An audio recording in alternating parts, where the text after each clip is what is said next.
I want to show you guys something super interesting. This right here, this is a piece of video game history that most people don't even know exists. I'm not exaggerating when I say this might be one of the rarest arcade cabinets on the planet. This is a 2-player computer space from 1973. Before you say, I've heard of computer space, trust me, you haven't heard of this version. So let's talk about why this matters. Computer Space, the original version from 1971, was the world's first commercial arcade video game created by Nolan, Bushnell, and Ted Dabney before they even founded Atari. They sold around 2,300 units, which sounds decent until you realize it was actually a commercial flop. Here's the thing, it failed for the craziest reason. The controls were just too complicated for drunk people in bars. Bushnell said people couldn't figure it out after a couple beers, so he learned a massive lesson. Games need to be instantly understandable. Here's an image of what the original controls look like. You can see how they might be difficult to understand if you've never seen a video game before. So the original Computer Space failed commercially, but here's where the story really gets interesting and where this green beauty comes in. So Nolan Associates, the company that manufactured Computer Space, had all these leftover circuit boards after the single-player version bombed.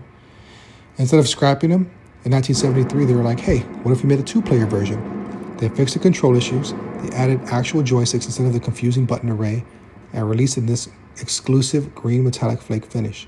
It was also a commercial failure, which meant almost nobody bought these. Only maybe a few hundred were ever made. There's basically no documentation about them. I've scoured the internet, and there are like 3 forum posts, one of which is my Reddit post, and 1 auction. That's it. Most people don't even know that this exists. I might be one of the only people on YouTube who actually owns one of these, which is crazy. Here's what the 2-player controls look like. You can see they're much easier to understand. What I think stands out about these controls is that player 1 is on the right, not on the left like you'd expect from a modern cabinet. Arcade standards weren't even established yet. They were literally making this stuff up as they went along. And these are the natural action joysticks they added for this version. They're way better than the original. Now I know I said I couldn't find much documentation on this arcade cabinet, but I was able to find these 2 ads. I think they're super cool. One thing that stands out from the second ad, it says that this gameplay could be adjusted from 1 minute to 2.5 minutes. I didn't know that. I think mine's set around 1 minute. If you've got questions, drop them in the comments.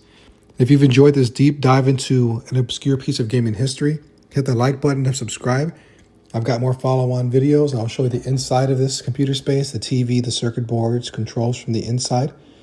I'll show you some gameplay, so make sure you like and subscribe. Thanks.